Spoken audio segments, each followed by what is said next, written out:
So, where did we leave you guys? Broken and afraid after taking an entire cannon golem to the face. I think that's where we left you. Smashed into little pieces. That's always where I leave my players. Bite-sized, digestible pieces. Fun size. So anyway, I think we left our players looking through an open door leading out to an unnervingly normal-looking cobblestone street. Yep, that sounds about right. Yep. That is, if they have eyes left. If they have eyes left, yes. Tell me, Oberon, is it daytime or is it nighttime on that street? Midday is fine, I think. Midday is fine. Nice high noon, not a lot of shadows. Yep. It's high noon. So they're looking out onto this perfectly normal street at high noon. And, there might be a chance that they rush forward into the first sign of normalness they've ever seen. Or they might be justly suspicious and take their time. Here's a time to give them the benefit of being calm and taking their time. If they stop and think about it, they can make perception checks, and players on a DC 20 will notice that no one is walking past the door. Like, it's a normal street, but there's no one on this street in the middle of the day. That's kind of weird. Yep. By the way, it took all I had not to make a stupid Overwatch reference. Anyway, keep going. Hi, Matt Mercer. Hey. Coming for you. Gonna get there. We're at 3,000 left to go. Damn. How many subscribers do you think he has? Oh, I'm sure he's got the golden play button at least. Oh yeah. Oof. I mean, it's Critical Role. They've got gobs. Only 300,000 to go. I don't know who's harder to beat, Matt Mercer or Vin Diesel, as far as viewer numbers. Well, you ever? I mean, you ever seen his D&D campaigns on the silver screen? There, Vin Diesel's impossible to beat. Yeah. He's chained up and he thinks it's funny. He's got that glowy eye thing. The guy's so edgy, man. From what I hear, he's a fantastic DM, though. Oh yeah. It's like maybe we should set our sights a little lower and go for Dan Harmon first. No, don't go for Dan Harmon first. I'm still hoping Stephen Colbert wants to play D&D with me. Oh, Stephen Colbert. We're getting sidetracked. So there's a street. And nobody's walking past. Further exploration at a DC 25 perception. They might be able to catch sight of some barricades further down either side of the street if they're peeking out around it. Fine Ankh-Morpork barricades. Only without the grandma on the chair. Just the chair, like the old piano, all that stuff. Oh, I'm sorry. That was DC 25 for barricades. DC 28... They might catch sight of some armor of guards hiding just out of sight of the door. Is that their group name? An armor of guards? An armor of guards. Actually, I really like that. Yes. There's an armor of guards There's there. a full armor of guards here. This is what Sigil calls their police squads. Get an armor out here. Get a full armor out here. And it's 10 guys with tower shields. 6 guys, because you roll D6s for them. Okay. So a full armor is 6. Partial armor is whatever you roll. Get half plate of guards out here. Get a breastplate of guards. What, 3? 1. Yeah. 1. Hi, I'm new. They just gave me this chain shirt. What can I do for you? Anyway, as soon as any of them pass through the portal, everything from Carceri behind them vanishes and is replaced with a barricaded door.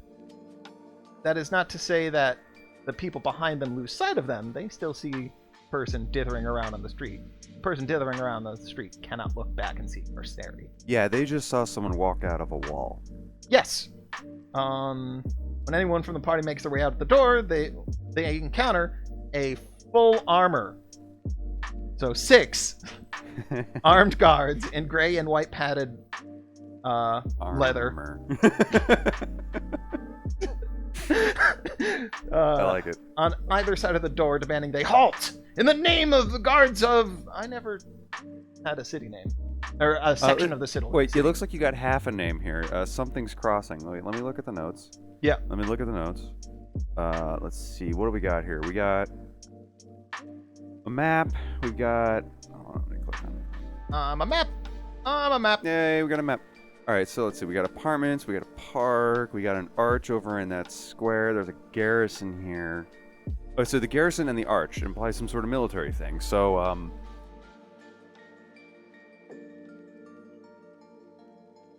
Everspear's Crossing. Everspear's Crossing. Everspear was a general of this place. That arch is one of his L'Arc de Triomphe kind of things. Ah, cool. I love it. And the garrison is dedicated to him. Okay, so, halt in the name of the guards of Everspear's Crossing and the laws of the just city of Sigil. You should note these are not actually knights. Knights in shining armor. They're more roughly trained and roughly misused by their position. Their armor, which is enchanted, is still somehow covered in nicks, worn spots, and a patina of grime from hard use. Each of them has a mace, a crossbow, tanglefoot bags, some leather straps around a ring at their hip. They are cops. Yeah, these guys got proper armor. It's been hit by, like, tankards and brass knucks and, saps and stuff. These guys have noses that are broken more times than you care to think about. Yeah. They're not pushovers, but they're not... Oh, yeah, no, if you break a guy's nose and he still arrests you, he is not a pushover. Just looking at these plotters, it's obvious that they probably can't take out all of you. Specifically because you're a full party of adventurers, probably armed to the gills. Yeah. But they're likely strong enough to get some shots in. If they have enough backup, that's enough. Right. But there's also the fact that they're shouting at you from behind a barricade. Yeah, they definitely have some cover here. Please stop! And they make their intentions known. They intend to take everyone who comes through that door like you in for questioning. So...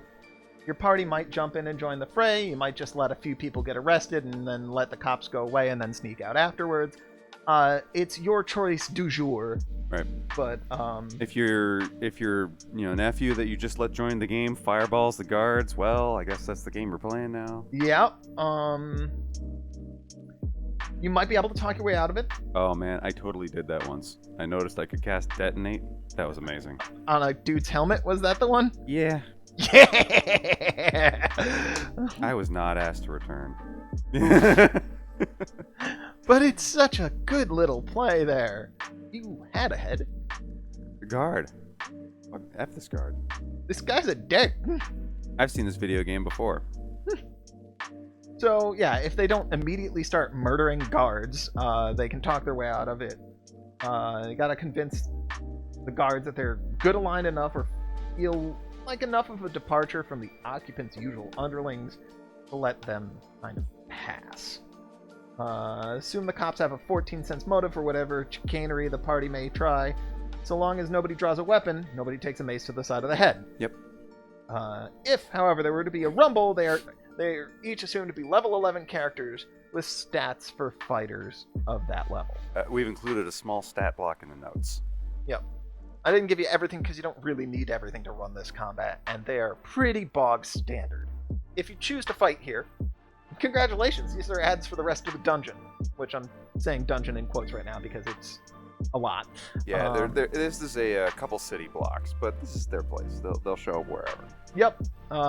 In general, their tactics are skirmish tactics. They'll square up 1-to-1 with as many players are available. If there are more cops than players at the end of the first round of combat, one of them will call for backup by just taking a bell out from under his cloak and ringing it. Others will support by jumping into flanking positions or whatever as more threats arrive. Cops will attempt to flee or disengage once they reach half hit points because they don't get paid enough for this shit. It's not worth your life, man. And every 3 rounds, another D6 of cops will join the fray from the accompanying alleys. Yeah, guards will come from anywhere as long as there's more guards. If you chase them all off, the party gets a chance to hide again. Yep. Which, again, maybe it's the campaign your players wanted. I wanna put a box on my head and solid snake this stuff. They can if they want to. I mean, Guards probably have trouble finding them. You know, if I'm one of those guards just got my ass whooped by that cardboard box, I'm going to pretend to not see it. Yeah. Did you see it? No, I didn't see see it. anything. Good.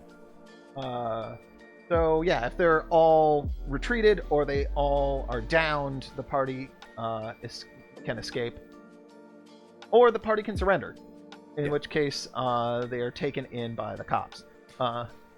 To that end, I would at least give the cops one more thing, and maybe that's just they can cast detect alignment. Yeah, that's fair. Yep. Like one of them has just like 1 in every 6 can go. Yep. Well, like the lieutenant has the gem that does that. Wait, it's a good person. They're good. Hold up. I can detect their goodness from here. They are carefully neutral. Okay, I'm watching you, buddy. There is one other thing that cops have that I realized I did not put it in that list. I put it in the garrison environment information, which is the leather straps that I mentioned are leather versions of shackles of compliance. Ooh, so they all have magic lassos? Yeah, they're snap bracelets that put you in chains. Snap bracelet. These guards have several snap bracelets. Yep, so maybe they just try and detain you. If you're not evil. And give one of the guards throw anything. Just treat it like they can have any flexible types of feats you want. Just keep it consistent per combat. Yeah, the fighter raises his axe to swing. A snap bracelet comes in from nowhere and snaps his hand to the wall. Oh, wraps you around the light post. Oh, this is great. So yeah, I figured I'd give him some good handy zip ties to try and diffuse any situations. So they do have those. They might not use them if you're being violent enough, because right now they're assuming you're minions of the dude that's fucking up their town. Right, you don't look like a demon. Do you look like a demon? Is there a geomancer in the party? Is there a tiefling? Pull his hood down. Is there even just a rogue? Just a rogue. You look shifty. Oh, right, yeah, cops don't have to roll for that. They know you're a rogue. The others, they might have to guess. You're a rogue. Yeah, just assume they know the cant of thieves. They recognize their own. Yeah, funny enough, their boss definitely has 6 levels of rogue. Yep. So, however the dust settles on this encounter, let your party get their bearings, either as they're taken to the garrison for questioning, or as they escape through the city streets. What they've stumbled upon here is a chunk of Sigil. I say a chunk. Chunk. Yeah, it's a massive part of the city of doors, floating out in what feels like the emptiness of the ether. So it's light blue in color? Yeah, the sky is this weird light blue in color, and like what should be more of Sigil just looks like a pale blue wash. Yeah. I love that we're telling these D&D nerds that pale blue is a weird color for the sky, and a lot of them are going to believe us. I believed us for a second. Wait a minute. On these blocks are a guard garrison, a handful of boutiques including a gallery, a perfumery, a purveyor of fine musical instruments, a brewery, maybe some more. We'll fill them in on the map.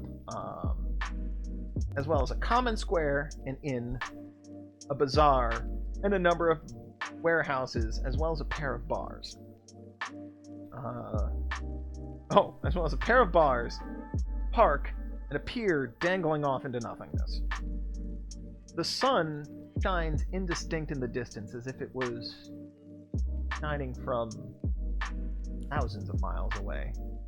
No, not thousands. Shining through aquarium glass. Yeah, if the sun was shining as if it was thousands of miles away, we would be dead. We'd be on fire. Yes. Currently on fire. So it's coming through the ethereal veil that's cordoning off this place like a fishbowl. You can even imagine the water surrounding the pier that way. Yeah.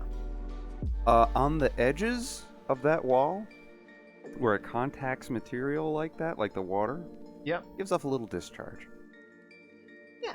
Yeah, a little spark. Bzz. That was a fish. Bzz. That was another fish. Wasn't eating. It chomped back. Crazy magic eel in there. Yeah. So, what I didn't do is I didn't name the bars yet. Oh, yeah? Yeah, we should name the bars. Oh, yeah. No, that's really hard to do, naming bars. All right, let's find the notes. Where are we going to put it? Right here. The pair of bars. There we go. So, you got a name for a bar? All right. You kind of put me on the spot here. All right. My bar is gonna be named. It's the High Bar. Like high tea? Yes. It's a high bar to clear. It's definitely a high bar to clear. All right, so the other guy is going for quantity rather than quality. Like Yeah. it's still a good bar, but it's the Giant's Tankard. Ooh, the High Bar and the Giant's Tankard. Yep. Really quality liquor in tiny glasses, and then just a lot of beer in big mugs. These bartenders hate each other. Oh man, they hate each other. Mostly because they are right across from each other next to the square. So they are in constant competition. Still always seem to get the same crowds though. They have no idea what's going on. It was easy. Once one gets thrown out of one bar, they just walk over to the other. Oh, yeah. They just kind of trade patronage in the middle of the night. I imagine when the encounters happen, like the window somehow reforms itself. You know, I would expect that Yeah. in both of them. Oh yeah. Like, Doors are on hinges, but there's magic glass. they did what again? I'll push the button. Click. It's like time spun glass. It just can rearrange itself back to where it was a minute ago. Got a sand elemental in it. Bartender presses the wrong button. Everyone in the bar gets soaked. Oh. Oh, wait, shit, sorry. Oh, wait, no, those are the sprinklers. Whoops. At this point, they have a few moments of peace to explore or wallow, depending on their situation. If they're out in Sigil, know that all of the doors are locked. Yep, these players are wandering around blank streets other than the guards. Hopefully they surrender to the guards so they can get some information, but maybe they're running at this point. Because you know D&D players and guards, they don't get along well. Usually not. Usually not. If they look reputable enough, they can knock on one of the shops and be allowed in. I know the inn will scrutinize them, but let them in. There's a few other spots, or they can just take up residence in the park if they really need to hide. But yeah, but I think most of these buildings are just filled with people, and they just see people on the other side of the door. So yeah, maybe they'll just let them in. Yeah. If the players want to play fair, they'll play fair. Yeah. No one's making threats. If it's not starting to look like the Purge out there. There's a very important distinction. If they come up to a door covered in the blood of guards. Hi, never mind the shield and the crossbow with your city's sigil on it. Can I come in? I'm totally a guard here. That's gonna be a yikes from me, bro. I'm a guard. You have to let me in. What's the guard password? Now. Let me in now. Sounds like a guard. Yep. So the shops themselves have what their name implies in them. The perfumery has perfume. Not great perfume. It's kind of average and chemically smelling, but perfume. A whiff of class perfumery. I'm sure it has a popular nickname among the locals. It's just enough to get that walked around for 3 days without a shower smell out of your armor. It smells like axe. Or mace. Oh, it smells like can of mace. Something totally different here.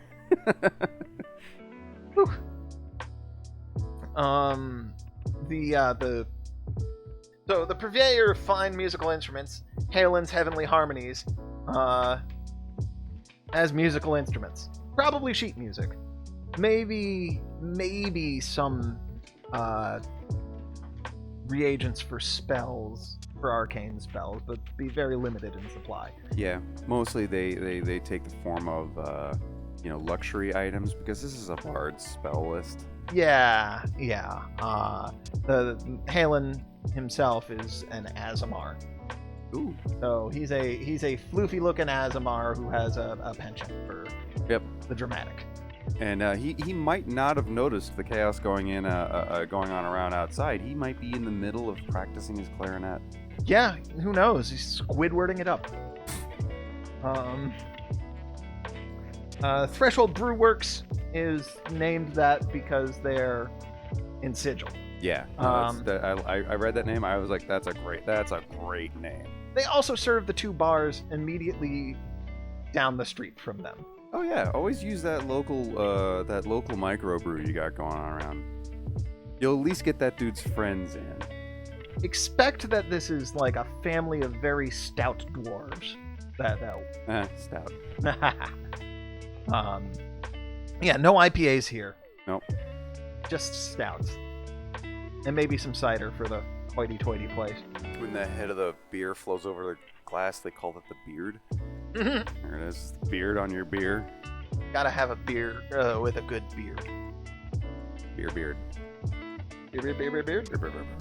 The bazaar might have some people in it. It might. You could probably find some people, merchants, gathering something up in their arms and scrambling away because they're there just to get the last thing they left out in the bazaar. Yep, and just hightailing it to one of the warehouses or one of the apartments, or I think there's a manor somewhere in there. Yeah. The pier itself is deserted. Yep, nothing there. There's not really enough room between pier and the barrier for a ship, really. Yeah, they've got stalls down both sides of it, but there's all that's left in those stalls is like tchotchkes and crap. But if your barbarian lost his rope again, this is a perfect place to get another coil. Yeah, it's a great place for a coil of rope. The door at the end of the pier is into a lighthouse. A lighthouse? Some of a lighthouse? Some of a lighthouse. Like a solid quarter of a lighthouse. 25% no more of a lighthouse. That door is currently locked. You've got time so long as the guards don't come by. Right. And to be fair, it is at the long end of a deserted pier, so probably got all the time you want. Yep. So honestly, in this case, you can have your players looking for certain things from the purveyors and the shops, and there's some unlabeled shops. If they want something specific that wouldn't be in one of those, maybe you just label another shop and go, oh yeah, there's a shop here. We've left some boxes blank for you to fill in like that. If they want something really crazy, maybe they try and get it from one of the people hustling from the bazaar. In that case, they're gonna have to haggle, and the person's probably gonna charge them 10 times what it's worth. Yep. The bazaar is a little bit of a study in risk versus reward. Yep. If one of the more magically inclined peeps pops over to the edges of the map here, they can make a spellcraft check to see how this all happened. At a DC 30, they're able to see the city beyond and press against the cool aqua blue of the barrier without getting hurt. The indistinct sun that seems so far away is shining over the rest of Sigil, and you are effectively a chunk of city in a bottle. Yep, you're in this magical fishbowl that the Occupant. He leaves a lot of things behind just so he's not bothered. This was one of his plans. Yep. Now, you may say, well, why are there still people here? That's easy. Oh? Because, he murdered, a whole dwarf kingdom and wandered through this lava tubes and deposited all sorts of evil creatures there. This is actually kind of weird. Why is everyone alive? Effort. This good. is Sigil. Yep. Doors are special in Sigil. Boy, are they. And if you don't know anything about Sigil, go read up. Go watch a few YouTube videos, like this one. You definitely got to know your Sigil. This is usually a place that campaigns go to die, because from here you can go anywhere. Whatever plans you had, you no longer have. Even this campaign right here, they could just fuck off and leave. Yeah, given the right magic item, they can just poof away. Yep. And it's assumed that many of the people that live here have those magic items. Yep. They are keys. Yep. They have keys. The magic of the city of doors is that the doors can go almost anywhere you want. And if the evil out there wants to come in, these people in their homes just won't let it. Yep. If they blow up the door, well, it doesn't go where it needed to, does it? No. It goes somewhere else entirely. Go fuck yourself. So this makes them very annoyingly hard to murder. Especially because they know the stay indoors call. Yeah. But the occupant is pragmatic and knows that if they're not leaving their houses, that's good enough for him. Yep. He himself has a limited number of keys. Yes. And he's not going to waste them on killing a populace, because he has a very specific agenda. And now that the party's either dealt with the guards or entered someone's business or home, this is a great time to give them that info dump that the occupants who have been wandering around this caged off area that he's been in. He needs 3 specific doors in Sigil. Yep, and they happen to all be here. Yep. For the parties that ended up in the garrison, it's a bit of a different story. Yeah. Each of them will be interrogated separately by the watch captain. So the watch captain, Crumb. Crumb. He's like by Crom? By Crumb. Crumb. More flaky and pastry. Ah. Wait, no, still with a K though. Oh, okay, cool. I like it. He's named this because he's a kobold. Oh, Captain Kobold? Captain Kobold. He's Hell a yeah. level 8 fighter, level 6 rogue. He has a sense, motive, bluff, and perception of 19. Assume he takes a 10 for the following standard questions. Name, age, home plane, country of origin. Also, what is your reason for coming to Sigil? Also, what is your reason for being on the plane of Carceri? Yeah, they'll probably find that out pretty quickly. Yeah. How did you escape Carceri, despite the door being barred and you not having a key? And what do you know about the last person who came through those doors? So they're digging for information on the occupant. In general, Crumb will drop some of that info dump that they would have gotten out in town, especially if they're cooperative. He's still going to interrogate all of them and ask those questions at minimum. Feel free to ask follow-up questions to suspicious answers and roll them as normal. This is just to get you through the initial interrogation quickly. And even though he knows the answer to these questions, after talking to the first person, he's going to ask everyone to make sure their stories line up. Yep, he's a cop. He's a cop. Oh man, this is a delightful picture in my head. You know, the 16 dragonborn fighter, right? Whose party came through that door, and he's like, "Well, we'll just, go along with the guards," and they surrender to the guards, and now he's being intimidated by this kobold in that little hat on the other side of a desk. It's just him, the kobold, and a big ass mirror behind the kobold. Yeah. Name? Who's asking? Oh, wait. Fuck. What's my name again? I definitely get that player who refuses to fill that part in their character sheet. Just you always got to reference Bob. Bob, it's your turn. Bob. Bob. What are you doing? Sorry, I'm trying to... Well, after Goldstaff, Sorcerer of Light, cast Fireball, Bob makes a reflex save. Go ahead, Bob. So, if Crumb believes any of the characters are withholding any information, he'll let them all sit in lockup for the night. But if they can convince him that they're after the same perp, he may be willing to deputize them and allow them to get the standard watch loadout. Which, the watch loadout is a +1 crossbow of hobbling, a +2 cold snap mace, a +2 ring of deflection, and +3 padded armor. This really just brings padded armor up to Almost plate level. Yeah. I've always looked at armors and realized like the basic padded armor is actually like the best if you have the +8 dex to go with it. Yeah. So you get 9 from your armor. I've always wanted to do that. Most of these cops don't have the 8. Yeah. You can assume Crumb might. Yeah, I think he does. So, Crumb's got a lot of AC. We'll just leave it at Crumb's got a lot of AC, especially with the rogue, and you're not denying him that by making him flat-footed. Yeah, we gave this this guy with all those dex bonuses a crossbow. Yes, we did, and it's a crossbow of hobbling, which I don't think I went over when we were talking about the guard fight. No, yeah. It's a simple mechanic. The crossbow of hobbling, you make a fortitude save when you're hit.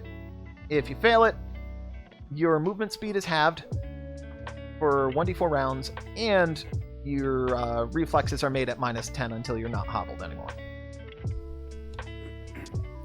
So, wait. So, this guy literally makes you take an arrow in the knee? Yes. Okay, we made it, guys. We're there. We're there.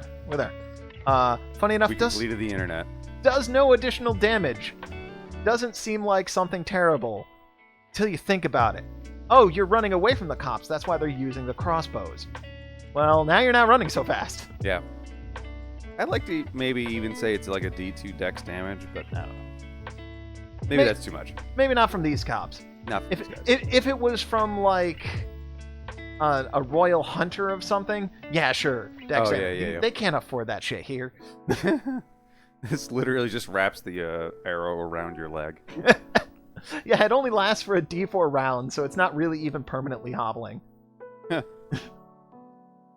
I'm sorry, D4 plus 1, so at least 2 rounds. 2 rounds. If you want to say multiple arrows... A round for me to reload and a round for me to run up to you. Yeah, I get it. Oh, wherever the party winds up for the night, you should give them a moment to breathe. That is to say, around 1 a.m., have everyone roll a will save. Everyone. Even you, Bob. Even Bob. This is a save against a fear-based non-spell effect. The person who rolls the lowest sits bolt upright. Notice I said not whoever fails. It's literally just whoever rolls the lowest. 3 20s and an 18? If my players haven't figured out that failing and lowest is usually the same thing, then I have succeeded playing D&D. Bluff master! Yeah. So, whoever rolls the lowest, unless they're immune to fear-based effects. If they're immune, then don't make them roll. Yeah. So, like that paladin... Or even if they get a plus to it. They sleep like a baby. Unless everyone gets a plus to it, because they're all sleeping next to the paladin. In which case... Oh, you could even pick... I bet you out of my 4 players, I could pick someone to get that dream without rolling. Like, I don't think it's the bard. I don't think it's the druid. I don't know if the barbarian would care. So it's the warrior that gets it. It's the fighter, yes. Will save. And make a fighter make a will save? No, you just failed it. Whatever. You're the fighter. So, the person who rolls the lowest sits bolt upright, their hair matted with sweat, and their stomach churning with the deepest sense of dread they have ever felt. They are shaken for the next 5 minutes. They feel eyes watching them from unseen corners of the room. If they're outside, it's eyes watching them from the trees in the park. Allow them 1 action before they hear a deep voice say, "You say this." Huh? Oh, you need a deep voice. I need a voice that sounds like a man, not a mosquito. Don't be so harsh on yourself. Yeah, so they get 1 action in the night. Probably to say to the dark, "Who are you?" Probably. When they hear a deep voice reply, "I see you, but you're far too late." Then after that, there's a massive crack that shakes everyone awake. An eerie light begins to pour in from the night sky, and the air is suddenly filled with the scent of smoke. The buzzing sounds of small wings and the leathery crack of large ones fill the air. Within the park outside, the person who heard the statement can make a perception check. try and catch the hint of the occupant soaring through the skies as portals tear open the air. So at a DC 34, the keen-eye player is able to just pick out the silhouette of the occupant against the chaos that is now the night sky before he vanishes through a portal in the square. Yep. If he's also that keen-eyed, he probably also sees that he dove behind a big old dragon golem. You can probably see that from here. Yeah, it's hard to miss that dragon golem. Yeah, it's like a stationary Godzilla. So, or probably just Zilla. just Zilla. It's the just American Zilla. Yeah, it's not really a Zilla. It's just Zilla. So, the rest of this week's main encounters use a strategic choice system. Put 6 encounters on a counter for everyone to see. Once they complete one, ticket down and destroy one of the unrescued structures in town. Everything is under attack right now. Oh, so every combat, a building is destroyed. Yep. Okay. So they pick one to save, and then you blow one up. Assume that the purveyor of the place that gets blown up does not survive. Yeah, Occupant's here to kill people. It's probably not going to touch anything that doesn't have someone at it. So warehouses don't have a lot going on in them. And the apartments and manors are being protected by the guards. So yeah, and I gotta say, if he does attack a warehouse, you know, you've seen enough movies. Warehouses always explode really good. Yeah. Yep. That might even light the rest of this place on fire. Give your party something else to do. I know my party stops to put out fires. Like, I mean, literal fires. They're so good. They're so charitable. They help old ladies cross the street and everything. Well, that's just because when the old ladies get across the street, they can buy meat from us. Yes, they can buy your savory meats. You know, and it's hard to sell to a town that's on fire. They usually don't want to eat anything right now. Yeah, they can't eat when they're dead. Can't eat when they're dead, and they can't eat when they're burning. Put them out, make sure everything's okay, and then sell them the meats. Wait, where did you get this meat? I found it here. Here, yes. Local meat. Local. Locally sourced. And non-GMO. I think. Genetically, something magical organism. Genetically magical organism. Well, okay, some of these were genetically magical organisms. Yeah. Like griffins? Is Griffin? Is Griffin a magical organ? I mean, it's a beast, but is it a magical beast? A lot of things are magical beasts. Like dragon steaks, definitely magical beasts. Definitely magical meats. So if they're held up in the garrison for the night and have not been deputized yet, the captain makes them a deal for their freedom. I'll clear the town of these horrors that the occupants summon, and they can walk. That's assuming he can trust them. If they say yes, he lets them out, and they must clear the garrison encounter as their first encounter. The guards are not ads for the rest of Sigil. Why does a rogue always fuck us up for us? He's always got to, pickpocket the guards and steal their handcuffs and God, They can choose a rooftop encounter or a street-level encounter for the garrison. You'll see that I've put convenient walkways between the buildings for the roof-level encounter so that they can easily transition from one building to the next if they want to stay on roofs. Yep. If he thinks for a second that they can't be trusted, he swears and charges off as the garrison shakes. Allow the party to escape from the cage and run out of the garrison. Give them a street-level encounter, and if it's reasonable that the guards would be drawn to the noise, add some guards at the end of the encounter. They're still wanted, they've just kind of broken out in the chaos. They're also not the biggest problem. Yeah, guards will address them once they're currently not on fire or being attacked. So anywhere they see guards that are not being harassed, there's a problem. Yeah. Even if they just finish off one of these swarms, well, now you're next. Yeah. You're just lower on the priority table, that's all. If the party's at the inn, the innkeep will offer to waive the cost of their room and the room service for help. If further pressed, because that's not really a lot, it's what he's got, to be fair. I mean, he may have some other things tucked away. Assume that's just like an additional roll on the loot table as his offer. Oh yeah, he might give them the the solid gold salt cellar thing he's got. Yeah, whatever he happens to have on hand. If they come to an agreement, allow the players to pick a rooftop or street level encounter. If there is no deal, the innkeeper just throws them the fuck out. Just out. Get out. Fine. You gonna let me burn? I'm gonna throw you out into the street. They get a street level encounter, and this is their first encounter.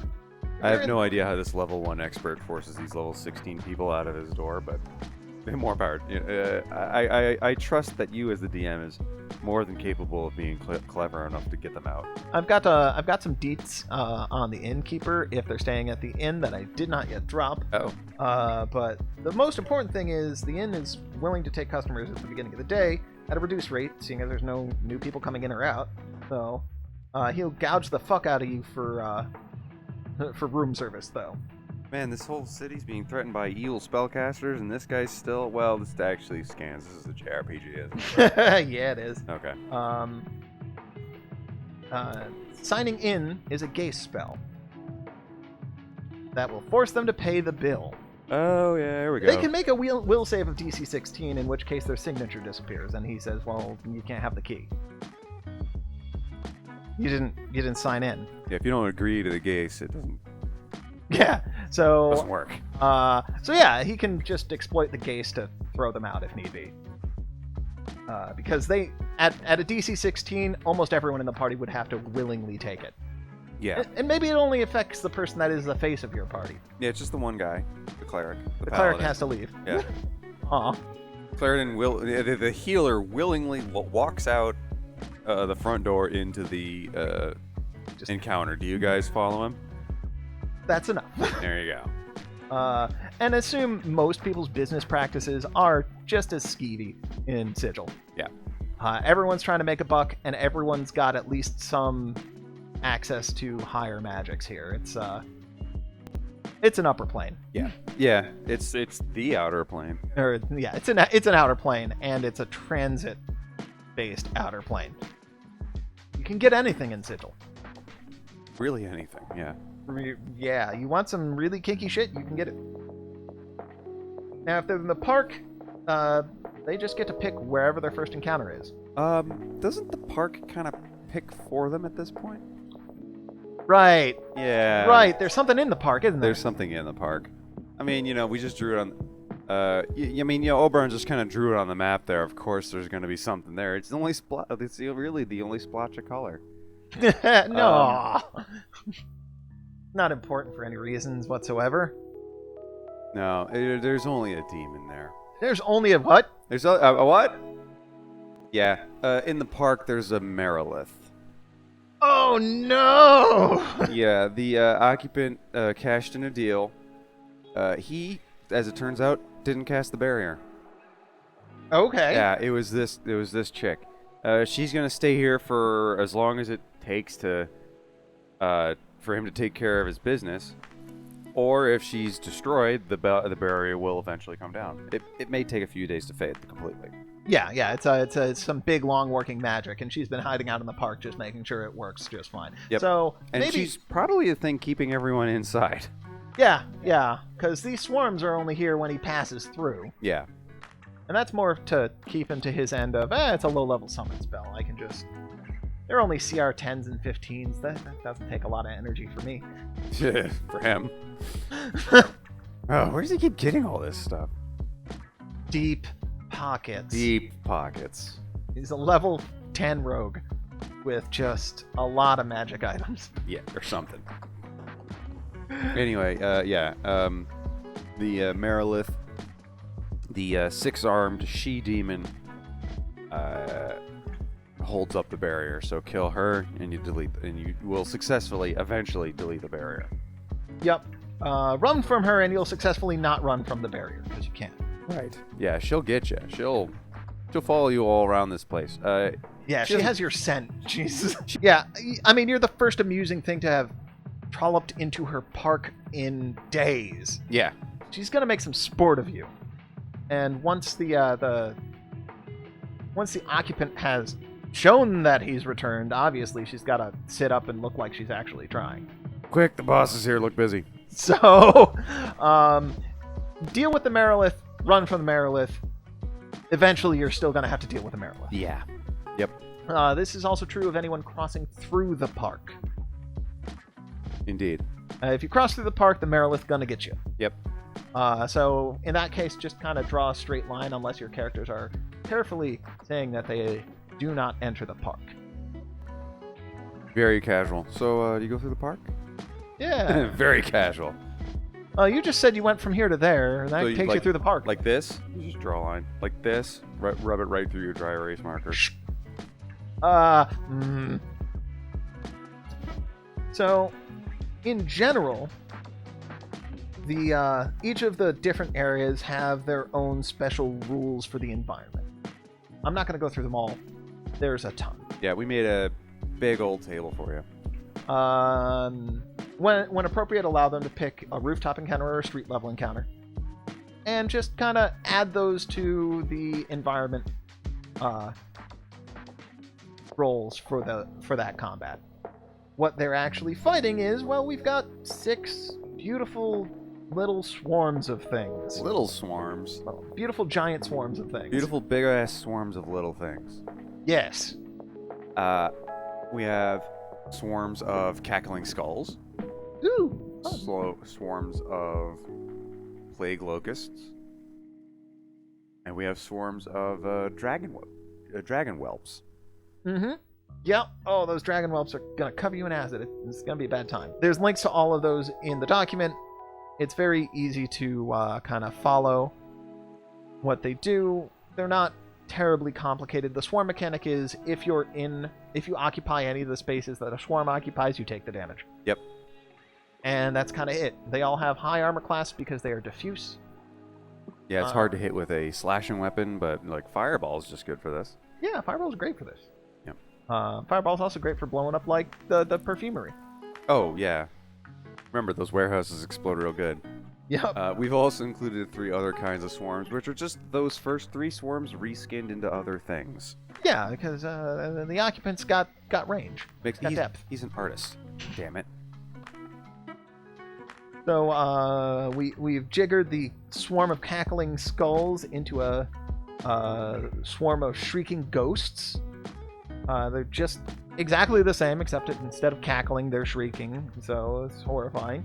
And they have a 20% mischance because they're incorporeal. Yep. But there's so many of them there that sometimes they are corporeal. Yeah, he must have murdered like a whole fairy swarm for this. Yeah, I expected something like that. Tortured souls all. Make them nice and disturbing.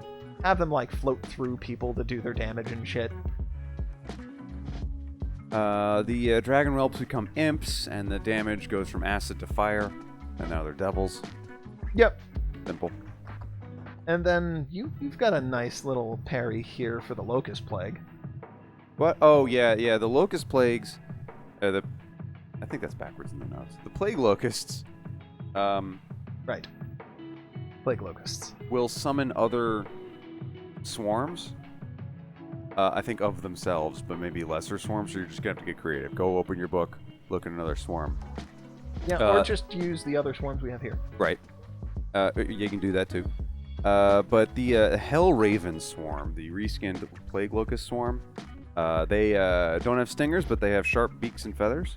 And their multiply ability can spawn lesser bird swarms from any old pile of loose feathers. Because I figure if they're attacking these things like they have some sort of Pokemon attack, the feathers are just everywhere. And when they multiply, the swarms just pop out of a pile of feathers. Cannot make those into pillows. Nope, don't do that. Because you're just going to get a pillow of birds. Ugh. Every time you go, you put your head down. Birds! Oh, God. They're screaming in my ears. So in general, also the guards are out and about. If players are taking too long to decide, make one of the encounters the guards. They get to pick 6. Yep. So they face one of each of these swarms and whatever 6 venues they want. Once those swarms are all dead, every other... They've dealt with all the swarms. Yeah. Once the swarm's dead, once your encounter table reaches 0, everything that wasn't the 6 that they saved is destroyed. Yeah, a lot of buildings are down. A lot of people are dead. Yep. The occupant has left his mark on Sigil. Yep. Now, the purveyors of the 6 places you've saved are willing to grant you a boon. The garrison obviously deputizes you, gives you that loadout that we talked about. Yep. Get fancy with some of the other prizes. Like, not just, oh, here's a magic item or a thing. Obviously, the inn offers his magic item, whatever thing he's got tucked away for a rainy day, because he's still alive. So, like, all these people might give you a permanent bonus or an item. Give me an example of one of them. Didn't the... the Azamar. The Azamar. Right. The Azamar Halen Yeah. would cast a permanent Good Hope on them. Hey, and they get +1 to saves. Yep. Excellent. Well, +1 to, like, it's like a... Consider it a bardic plus bonus +1. Oh, right. Yeah, I like the spell. Yeah. All right. Man, these permanent. Boom. And that just lasts till they get hit with a Dispel Magic, which is unfortunate. We're not going to put that anywhere. Don't worry. Nowhere. Never won't be happened. anywhere. Didn't already do that once or 5 So times this campaign. The occupant was here for 3 portals, right? Yeah. So where's the first portal? Um... And by first, I mean, whichever. Whatever portal your players go through, it can be, it'll just be the next dungeon. I mean, the obvious portal is the one that they can't get through. Yeah, the one behind the dragon golem. Yeah, let's address that first. Yeah, always address the dragon golem. The dragon golem, big damn construct that the occupant left behind here. Obviously, he doesn't want anyone chasing him through this portal. And they can't get through until they defeat this dragon golem. Unfortunately, the Dragon Golem heals to within 1d4 of its hit points at the end of every round. The other thing it has is a noxious aura. It fills the square and nauseates anyone within it. So anytime they would have to roll the dice to hit this thing, or to cast a spell, or to concentrate, or to do literally anything in this aura, just add 10 to the roll. Yeah, add 10 to the difficulty. Not to the roll, to the difficulty.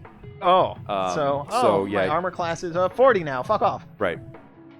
Yeah, its armor class is just a 40 now, yeah. So, yeah, they need some things to get past that. Yeah.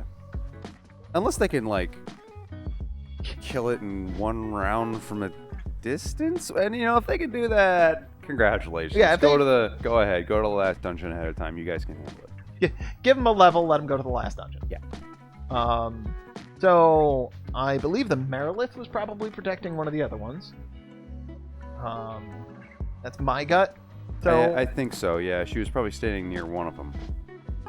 So there's one in the apartment building next to the park. Oh, yeah, that building to the south that's like L-shaped? Yeah, in there. Oh, yeah, it comes right up against the barrier. Right. So you might find some cut-off hallways, like the stairs would be on that other side of the barrier, but you can't get there. They can explore this whole apartment building. There's people in it. Each one of the apartment doors goes somewhere else because it's Sigil. But the place they're looking for is really in the basement. Yep. It's an unlocked door, which is rare for Sigil. Yeah. And the reason it's unlocked is because it's got a scintillating black key already stuck in it. Yep. That door swung open and is now a portal the occupant used to leave this place. He had a small shopping list when he came here. And that's what he needed the keys for in Carceria, was to unlock these 3 doors in Sigil. Yep. This one will go to the next dungeon after your players are done with Sigil.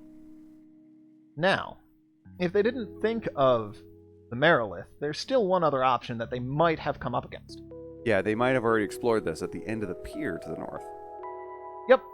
But before they can get to the end of the pier, the occupant had left another thing like the Merilith for them to run into. Sadly, as they arrive to the bazaar, where this other thing was, and you can pick any big CR thing you can imagine. Take some big bumble that nobody ever wants to deal with, like the Peso Golem, or that thing's a CR20. It's no joke. It's a gazebo. It's a gazebo. Whatever it is, pick your party's worst fear. The monster there, they always talk about with an ugh in their voice. Within reason. It's not the Tarrasque. Yeah, it's not the Tarrasque. That's something else. Yeah. And they see it, and then it just splits in half and falls into two pieces. And behind them is a samurai in full armor, decked out in blues and silvers, sheathing his sword. He meets eyes with the party and he goes, "Greetings. My name is Gozen. My name is Gozen Hamaki." And waits. As soon as the party... Hi? he will engage and attempt them to get them to introduce themselves. As soon as they have introduced themselves, the duel has begun. He is Sigil's sharpest. And he is on a quest to achieve enlightenment through battle. And he needs to, test his blade against blah, blah, blah. Very animo. Yeah. Yeah. Against those 4 dudes. I just killed this boss monster of yours. I'm gonna fight all 4 of you now. At once. So he's got standard stats. And he's in the bazaar from the start of the swarming. He's just killing shit in the bazaar from the start of the swarming. So if they go to the bazaar, they get Gozen Hamaki. Yep. But he has a special mechanic. Oh, yeah? And that is focus. Oh, okay. He has a razor focus that adds to his armor class and touch armor class and damage. I've kind of stolen this from L5R's dueling rules, but this guy is all about Yajutsu, which is the drawing and sheathing of his sword. When he does Yajutsu strikes, he gets bonus damage, a d6 per focus, and he starts with 4 focus. This guy could hit you for 4d6 and a d8 plus 9 if he hits with his first hit. Yes. His armor class is 25 plus focus. He's got 132 hit points. 29. Yeah. Yeah. Starts at a 29. That's not impossible for... Honestly, it's likely for most players because they get a few rolls at it. It's actually more fair than I was thinking. His full attack is a plus 4 katana, plus 23, 18, 13, and 8. However, he's more likely to use his standard attack, in which he still gets to attack you twice. The plus 4 katana is a plus 23 and a plus 18 with the extra damage per focus. He can sheath his sword as a swift action, and his first attack in any round is a Yajutsu strike, so he's just unsheathing and attacking in one fell swoop. You get 1 swift action a round, so he probably goes Yajutsu strike, second strike, sheath. But he also gets 4 reactions, because he's crazy, nuts, and focused. Yeah, this guy has really worked on his footwork. Yeah. All of these reactions move him around the battlefield. So the first one, funnily enough, footwork, is just when somebody moves into a flanking position, he moves out of flanking position. He takes a 5-foot step in any direction. He's just like, nope. The second one, evasion, is when someone fails to hit him. He takes a 5-foot step. Oh, you missed your first hit? Well, hope you have reach.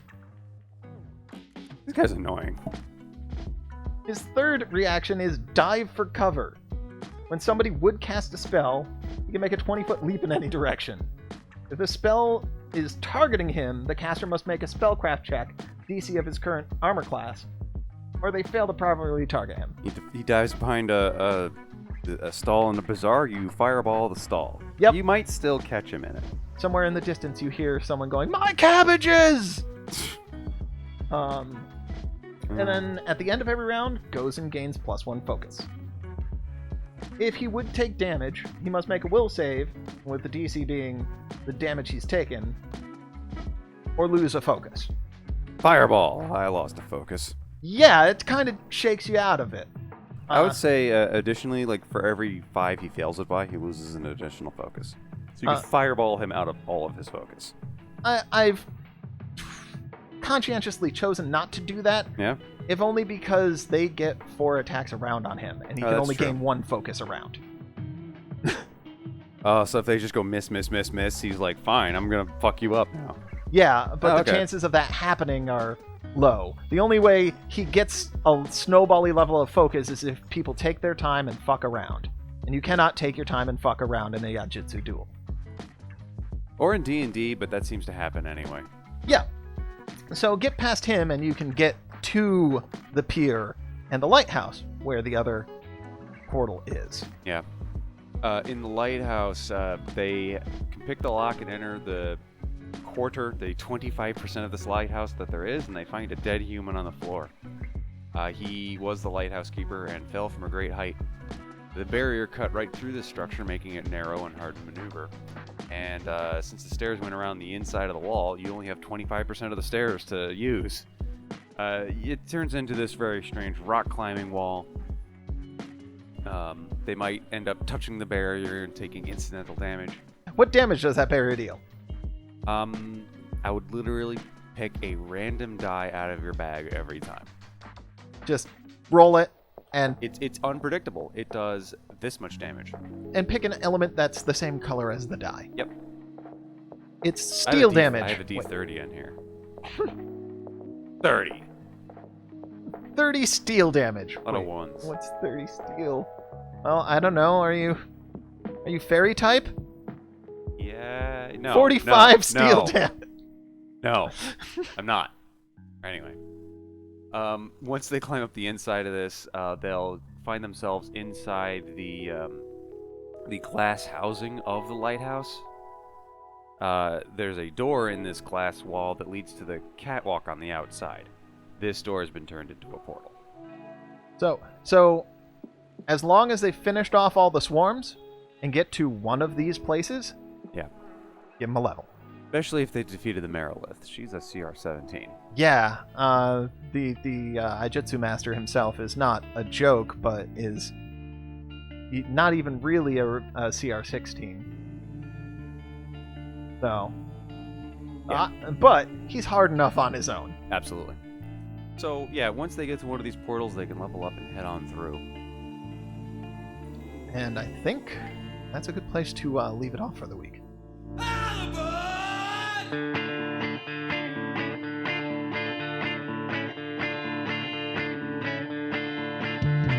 The wind howled at the washboard, sleeping underneath the moon. Our plan was hatched in a briar patch where lovers shook and swoon. Their lips stained with violet, their tongues tied into knots. To the loamy beds, their secrets, but we